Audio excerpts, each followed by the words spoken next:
അമേരിക്കയ്ക്കും ഉക്രൈനും ഇടയിൽ rare earth elements എടുക്കാനുള്ള കരാർ എത്രയും പെട്ടെന്ന് ഒപ്പിടാൻ പോകുന്നുവെന്ന കാര്യം എല്ലാവർക്കും അറിയാവുന്ന കാര്യമാണ്. എന്നാൽ ദിവസങ്ങൾ കടന്നുപോകുന്തോറും ഉക്രൈനുള്ളിലെ ഈ മിനറൽസ് എടുക്കാനുള്ള വേഗത അമേരിക്ക വർദ്ധിപ്പിച്ചുകൊണ്ടിരിക്കുകയാണ്. മുൻ വ്യവസ്ഥകൾ എന്തൊക്കെയായിരുന്നോ അതിൽ നിന്നും ഒരു പടി മുന്നിലേക്ക് തന്നെ ചെന്ന് ഇവരിത് എടുക്കുന്ന അളവ് അല്ലെങ്കിൽ ഇതിനായി ചിലവാക്കുന്ന തുക, ഉക്രൈൻ ഇതിൽ എന്തെല്ലാം കണ്ടീഷൻസ്, ഇവയെല്ലാം ഓൾട്ടർ ചെയ്യാൻ തുടങ്ങിയിട്ടുണ്ട്. ആദ്യം ചെറിയ ഒരു ബിസിനസ്സായി മാത്രം നടക്കാൻ തുടങ്ങിയ ഈ കാര്യം ഇപ്പോ ഉക്രൈനുള്ളിലെ മുഴുവൻ വിഭവങ്ങളെയും അമേരിക്കയ്ക്ക് പരോക്ഷമായി എഴുതി കൊടുക്കുന്ന രീതിയിലുള്ള ഒരു സംഭവമായി മാറാൻ പോവുകയാണ്. ഇതിലും നിങ്ങൾ അത്ഭുതപ്പെടേണ്ട ആവശ്യമില്ല. മറ്റൊരു കാര്യം, റഷ്യ ഉക്രൈൻ യുദ്ധത്തിൽ വളരെ ഗുരുതരമായ ഒരു സംഭവം നടക്കാൻ തുടങ്ങിയിട്ടുണ്ട്. നിപ്രോ പ്രദേശത്ത് ഒരു പ്രൈവറ്റ് ഹോട്ടൽ, അവിടെ നാറ്റോ മിലിറ്ററി ഇൻസ്ട്രക്ടേഴ്സ് അറ്റൻഡ് ചെയ്ത ഒരു പാർട്ടി റഷ്യ ഡെസ്ട്രോയ് ചെയ്തു. അതിൽ 5-ലധികം പേർ കൊല്ലപ്പെട്ടിട്ടുണ്ട്. വീണ്ടും ഒരുപാട് പേർ മരിച്ചിട്ടുണ്ടാകാം. മരിച്ച അത്രയും പേർ ഉക്രൈനിയർ അല്ല എന്ന ഒരു വിവരവും പുറത്തു വന്നു. ഇവയെല്ലാം ഈ ഒരു വീഡിയോയിലൂടെ വിശദമായി അറിയാം.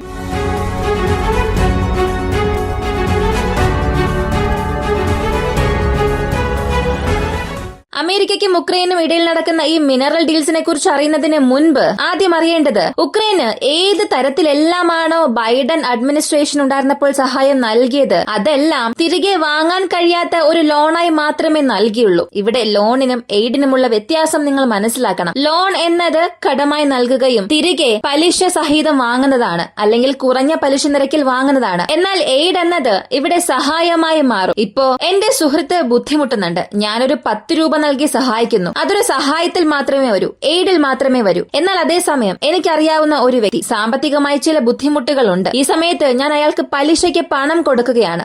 അതാണ് ലോൺ. ബൈഡൻ അഡ്മിനിസ്ട്രേഷൻ ഉള്ളിടത്തോളം ഉക്രൈന് നൽകിയത് എല്ലാം വെറും എയ്ഡ് എന്ന കാറ്റഗറിയിൽ മാത്രമായിരുന്നു. 40-60% ഇതിന്റെ റേഷ്യോ. എന്നാൽ എപ്പോഴാണോ ട്രംപ് അധികാരത്തിൽ വന്നത് അപ്പോൾ തന്നെ ഒരു കാര്യം വ്യക്തമായി പറഞ്ഞു, ഉക്രൈൻ ഞങ്ങൾ നൽകുന്ന ഏതൊരു സഹായവും ഇവിടെ എയ്ഡ് എന്ന കാറ്റഗറിയിൽ വരില്ല, അത് മുഴുവനായും ലോണായി മാത്രമേ മാറൂ. അപ്പോ ഉക്രൈൻ ഇവിടെ എത്ര പണം വാങ്ങിയിട്ടുണ്ടോ, എത്രത്തോളം അധികം അവർ അമേരിക്കയുടെ പക്കൽ നിന്ന് സഹായം അനുഭവിച്ചിട്ടുണ്ടോ അവയെല്ലാം തിരികെ നൽകിയേ മതിയാകൂ. പക്ഷേ ഉക്രൈൻ ഇവിടെ പണം നൽകേണ്ട ആവശ്യമില്ല, പകരം അവരുടെ പ്രകൃതി വിഭവങ്ങൾ നൽകിയാൽ മതി എന്ന ഡീൽ കൊണ്ടുവന്നു. ഈ ഡീലിന്റെ ആരംഭഘട്ടത്തിൽ ഒരു 16 പോയിന്റ്സ് ഉണ്ടായിരുന്നു, മിനറൽ റിച്ച് ഉക്രൈനിയൻ പോയിന്റ്സ്. ഇതിൽ 8-ലധികം പ്രദേശം റഷ്യൻ നിയന്ത്രണത്തിലാണുള്ളത്. എന്നാൽ ഈ 8 സ്ഥലങ്ങളെയും റഷ്യ പൂർണ്ണമായും പിടിച്ചെടുക്കണം, അല്ലെങ്കിൽ അവരുടെ നിയന്ത്രണത്തിലേക്ക് വച്ചിരിക്കണം എന്നുണ്ടെങ്കിൽ ഈ സീസ്ഫയർ ഡീലെല്ലാം അവസാനിച്ച് ഒഫീഷ്യലായി അത്രയും പ്രദേശം റഷ്യയുമായി ചേർക്കണം. ഇപ്പൊ അമേരിക്കയുടെ മുഴുവൻ ശ്രദ്ധയും ഈ സെൻട്രൽ ഉക്രൈനിലും കൂടാതെ നോർത്ത് വെസ്റ്റേൺ സൈഡിലുള്ള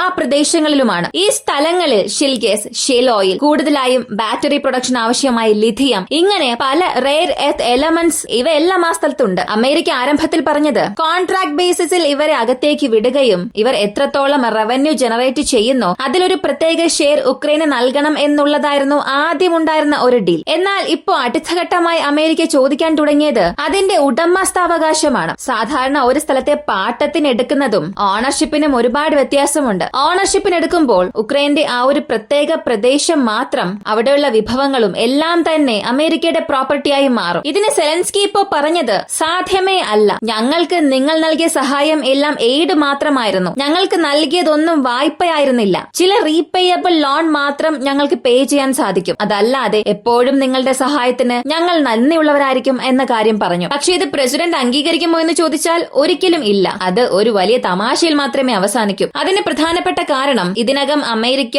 എത്ര പണം കൊടുത്തിട്ടുണ്ടോ അത്രയും ലോ ഇൻട്രസ്റ്റ് റേറ്റിലായിരുന്നു നൽകിയത്, ആയുധ സഹായം അല്ലെങ്കിൽ നേരിട്ടുള്ള സാമ്പത്തിക സഹായം ഒക്കെയും. പക്ഷെ ഇവയെല്ലാം തിരികെ എടുക്കാൻ അമേരിക്ക ചെയ്യുന്നത് പലിശയ്ക്കുമേൽ പലിശ വാങ്ങിയാൽ എത്ര കിട്ടുമോ അതിലും പല മടങ്ങ് അധികമായിരിക്കും അവർ തിരികെ എടുക്കുന്നത്, അതും ഈ ഡീലിലൂടെ. ഉക്രൈൻ നൽകിയിട്ടുള്ള പണത്തേക്കാൾ 100 മടങ്ങെങ്കിലും അധികം ലാഭം അമേരിക്കയ്ക്ക് ലഭിക്കും. അപ്പോ സെലൻസ്കി എത്രത്തോളമാണോ ഇവിടെ താമസിക്കുന്നത് അത്രത്തോളം റഷ്യ കാരണം ഉക്രൈൻ ഉണ്ടാകുന്ന പ്രശ്നങ്ങളെക്കാൾ ഉക്രൈന് അമേരിക്ക കാരണം ഉണ്ടാകുന്ന പ്രശ്നങ്ങൾ വളരെ അധികമായിരിക്കും. അടുത്തത്, ഈ മരിച്ച വ്യക്തികളുടെ ഡെഡ് ബോഡീസ്. റഷ്യ പിടിച്ചെടുത്ത ഉക്രൈനിയൻസിന്റെ മൃതശരീരങ്ങളും ഉക്രൈൻ പിടിച്ചെടുത്ത റഷ്യക്കാരുടെ മൃതശരീരങ്ങളും അങ്ങോട്ടും ഇങ്ങോട്ടും കൈമാറാൻ തുടങ്ങിയിട്ടുണ്ട്. ചെയ്തിട്ടുണ്ട്. എന്നാൽ ഈ റേഷ്യോ നിങ്ങൾ നോക്കുക. ഒരു റഷ്യൻ പട്ടാളക്കാരന്റെ മൃതദേഹത്തിന് തുല്യമായി 9 മുതൽ 10 ഉക്രൈൻ സൈനികരെ റഷ്യ തിരികെ കൊടുത്തിട്ടുണ്ടാകും. കണക്ക് നോക്കുമ്പോൾ ഒരു വലിയ സംശയം തന്നെ ഉണ്ടാകുന്നുണ്ട്. ഇവിടെ ഒരു ലോജിക് ഉണ്ട്. റഷ്യ കേഴ്സ്കിൽ ഉക്രൈന് വലിയൊരു തോൽവി തന്നെ കൊടുത്തു. അങ്ങനെ ഉള്ളപ്പോൾ പുറത്തേക്ക് പോകുന്ന ഉക്രൈൻ സൈനികർ അവിടെ കൂടുതലായും മരിക്കും. അത്രയും ഡെഡ് ബോഡി റഷ്യക്ക് കൂടുതൽ ലഭിക്കും. ആ റേഷ്യോ വെച്ച് നോക്കുകയാണെങ്കിൽ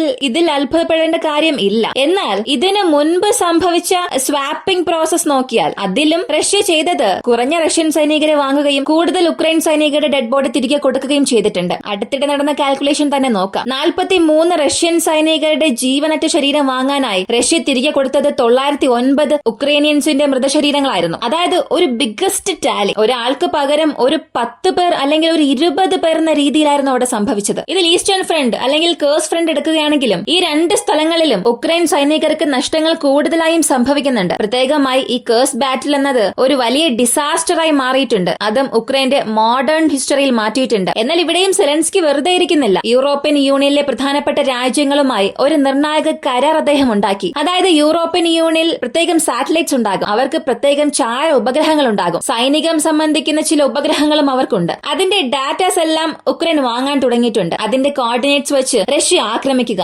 ഇങ്ങനെ ഒരു പ്രത്യേക പദ്ധതി തന്നെ ഉക്രൈൻ ഇപ്പോൾ ചെയ്യുന്നുണ്ട്. അപ്പോ ഇവരെ സംബന്ധിച്ച് ഇവർ ഇവിടെ എടുത്തു വയ്ക്കുന്ന ഓരോ ചുവടുകളും റഷ്യ ഉക്രൈൻ യുദ്ധത്തെ വീണ്ടും വീണ്ടും വികസിപ്പിച്ചുകൊണ്ടിരിക്കുകയാണ്. അടുത്ത് സംഭവിച്ചത് കഴിഞ്ഞ 2 ദിവസത്തിന് മുൻപ് നടന്നൊരു സംഭവമാണ്. ഒരു പുതിയ സീസ് ഫയർ ഡീൽ ഉക്രൈനും റഷ്യയ്ക്കും ഇടയിൽ അമേരിക്കയുടെ മധ്യസ്ഥതയിൽ കൊണ്ടുവന്നു. എനർജി സെക്ടേഴ്സിൽ ആരും ആക്രമിക്കാൻ പാടില്ല. ഉക്രൈന്റെ എനർജി സെക്ടേഴ്സിൽ റഷ്യയോ റഷ്യയുടെ എനർജി സെക്ടേഴ്സിൽ ഉക്രൈനോ ആക്രമിക്കാൻ പാടില്ല എന്നുള്ളതായിരുന്നു ഈ ഡീലിന്റെ പ്രധാനപ്പെട്ട ഒരു ഭാഗം. എന്നാൽ ഇന്നലെ ഉക്രൈൻ ചെയ്തത് റഷ്യയുടെ ഒരു പ്രധാനപ്പെട്ട ചെക്ക് പോസ്റ്റ് അല്ല, ചെക്ക് പോയിന്റ് ആണ്. ബ്രിയാൻസ് പ്രദേശത്ത് നിന്ന് ഉക്രൈൻ അതിർത്തിയിലുള്ള ഒരു പ്രദേശം. ആ സ്ഥലത്തിന്റെ പേര് പോവാർ. അവിടെ റഷ്യ അവരുടെ ടെമ്പററി അമ്യുനേഷൻ ഡെപ്പോസ് സ്ഥാപിക്കുകയും അവിടെ നിന്നാണ് വൺ വേ സൂസൈഡ് ഡ്രോൺ അറ്റാക്സും ചില ടെമ്പററി ലോഞ്ച് പാഡ്സ് ഒക്കെ വെച്ചുകൊണ്ട് ആക്രമണങ്ങൾ നടത്തിക്കൊണ്ടിരുന്നത്. ഈ ചെക്ക് പോയിന്റിൽ ഉക്രൈൻ ആക്രമിച്ചു. ഇവിടെ 1 ടണ്ണിലധികം ആയുധങ്ങൾ, വെടിമരുന്ന് മാത്രമല്ല അവിടെ ഉണ്ടായിരുന്ന ടാങ്ക്സ്, ഇവയെല്ലാം തന്നെ നശിച്ചു. കൂടാതെ ഏഞ്ചൽസ് എയർബേസിൽ നടത്തിയ അറ്റാക്കിന്റെ വിശദാംശങ്ങളൊന്നും പുറത്തു വന്നിട്ടില്ല. ഒരു വശത്ത് നോക്കിയാൽ KH-101 മിസൈൽസ് നശിപ്പിച്ചുവെന്നും മറുവശത്ത് 200, 300 ഇങ്ങനെ ഈ എണ്ണം വർദ്ധിക്കുന്നുണ്ട്. പക്ഷേ ഇവിടെ ചില നാശനഷ്ടങ്ങൾ റഷ്യക്ക് സംഭവിച്ചിട്ടുണ്ട്. അതിന്റെ കൃത്യമായ കണക്കറിയില്ല. ഇതിനിടയിൽ ഈ സംഭവങ്ങൾ ചെയ്തുകൊണ്ടിരിക്കുമ്പോൾ റഷ്യ വീണ്ടും അത് വലിയ ദേഷ്യത്തിലാക്കിയേക്കാം. പോരാത്തതിന് അമ്യുനിഷൻ ഡിപ്പോയിലും ആക്രമിച്ചു. ഇതിനും എനർജി സെക്ടേഴ്സിനും യാതൊരു ബന്ധവുമില്ല. ഗ്യാസ് മീറ്ററിംഗ് സ്റ്റേഷനിൽ അളവെടുത്ത് പ്രഷർ ഇൻക്രീസ് ചെയ്ത് വീണ്ടും അയക്കുന്ന ആ സ്റ്റേഷനിൽ ഉക്രൈൻ വീണ്ടും ആക്രമിച്ചു. അതിലുണ്ടായ തീ ഇപ്പോഴും അണയ്ക്കാൻ സാധിച്ചിട്ടില്ല. റഷ്യ തീർച്ചയായും ഇതിന് പ്രതികാരം വീട്ടി. ഇവർ ഈ ഗ്യാസ് സ്റ്റേഷനെ ആക്രമിച്ചതിന്, അവരുടെ അമ്യുനിഷൻ ഡെപ്പോസിനെ ആക്രമിച്ചതിനും മറക്കാനാകാത്ത രീതിയിൽ ഒരു തിരിച്ചടി നിപ്രോവേഴ്സിൽ റഷ്യ കൊടുത്തു. ഈ നിപ്രോ പ്രദേശത്തെ പറയുമ്പോഴെല്ലാം നാറ്റോ സൈനിക ഉപദേഷ്ടാക്കളും അവിടെ ഒരു ആഡഡ് ബോണസ് ആയി തന്നെ കടന്നു വരുന്നുണ്ട്. നിപ്രോ പ്രദേശത്ത് ഒരു പ്രധാനപ്പെട്ട ഹോട്ടലുണ്ട്. ഇതിൽ ഇന്നലെ അർദ്ധരാത്രി 11 മണിയോടുകൂടി പെട്ടെന്ന് ഒരു സ്ഫോടന ശബ്ദം കേട്ടു. ഈ ശബ്ദം കേട്ടതിനു ശേഷം തുടർന്ന് അവിടെ സിവിയർ എക്സ്പ്ലോഷൻസും സംഭവിച്ചു. തുടക്കത്തിൽ അവിടെയുള്ള ജനങ്ങൾ ചിന്തിച്ചത് ആ ഒരു സ്ഥലത്ത് എന്തെങ്കിലും ഒരു ഫയർ ആക്സിഡന്റ് സംഭവിച്ചിട്ടുണ്ടാകും. കാരണം അതൊരു വലിയ റിസോർട്ടാണ്. എന്നാൽ തുടർന്ന് 21-ലധികം ഡ്രോൺസ് അവിടെ വലിയൊരു അറ്റാക്ക് നടത്തി. ഈ ഒരു സംഭവം നടന്ന് അവസാനിച്ചതിന് ശേഷമാണ് മനസ്സിലായത് നാറ്റോയുടെ ഫോറിൻ മെർസണറീസും നാറ്റോയുടെ മിലിറ്ററി ഇൻസ്ട്രക്ടേഴ്സും പ്രൈവറ്റായി ആ സ്ഥലത്ത് ഒരു പാർട്ടി അറ്റൻഡ് ചെയ്തിട്ടുണ്ടായിരുന്നു. ഇവർ എന്തുകൊണ്ട് അവിടെ പോയി എന്നൊന്നും അറിയില്ല. അവിടെ ഇന്നലെ വൈകുന്നേരം മുതലേ പബ്ലിക്കിന്റെ ആക്സസ് നിരോധിച്ചിരുന്നു. ആ റിസോർട്ടിന് ചുറ്റുമുള്ള മറ്റു ചെറിയ ചെറിയ ഹോട്ടൽസ്, റിസോർട്ട്സ്, അവിടെ താമസിച്ചിരുന്നവരെല്ലാം വെക്കേറ്റ് ചെയ്യാൻ ആവശ്യപ്പെട്ടു. ഇതൊക്കെ ഈ ആക്രമണം നടക്കുന്നതിന് മുൻപാണ്. 2 ദിവസം വരെയും ആ സ്ഥലത്തെ സിവിലിയൻസിനെ എൻറ്റർ ആകാൻ അനുവദിച്ചില്ല. ഇതെല്ലാം ഫോറിൻ മെർസണറീസിനു വേണ്ടിയും നാറ്റോ ഇൻസ്ട്രക്ടേഴ്സിനു വേണ്ടിയുമായിരുന്നു. ഈ ഒരു സ്ഥലത്ത് പ്രധാനമായും 1st-ലും 3rd ഫ്ലോറിലും റഷ്യ ചെയ്ത അറ്റാക്കിൽ 4 പേരോളം അവിടെ മരിച്ചിട്ടുണ്ട്. അപ്പോ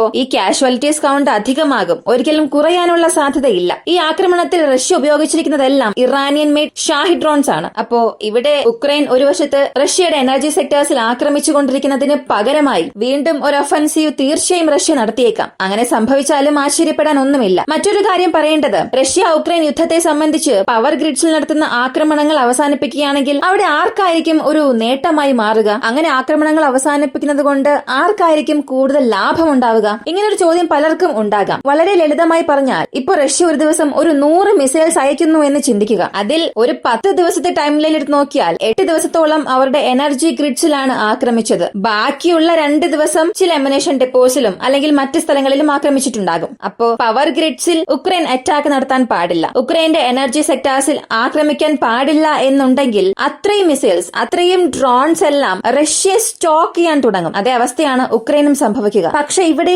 കൗണ്ട് എന്നത് വ്യത്യാസപ്പെടും. ഇത് കാൽക്കുലേറ്റ് ചെയ്തിട്ട് നിങ്ങൾ തന്നെ പറയുക. ഇവിടങ്ങളിലുള്ള ആക്രമണങ്ങൾ അവസാനിപ്പിക്കുമ്പോൾ അത് ആർക്കായിരിക്കും കൂടുതൽ ലാഭമായി മാറുക, നേട്ടമായി മാറുക? നിങ്ങളുടെ അഭിപ്രായം കമന്റിൽ പറയുക. ഇങ്ങനെയുള്ള വീഡിയോസിനാണ് താല്പര്യമുള്ളവരാണ് നിങ്ങളെങ്കിൽ ഇപ്പോൾ തന്നെ നമ്മുടെ ചാനൽ സബ്സ്ക്രൈബ് ചെയ്യുക. മറ്റൊരു വീഡിയോയുമായി വീണ്ടും കാണാം.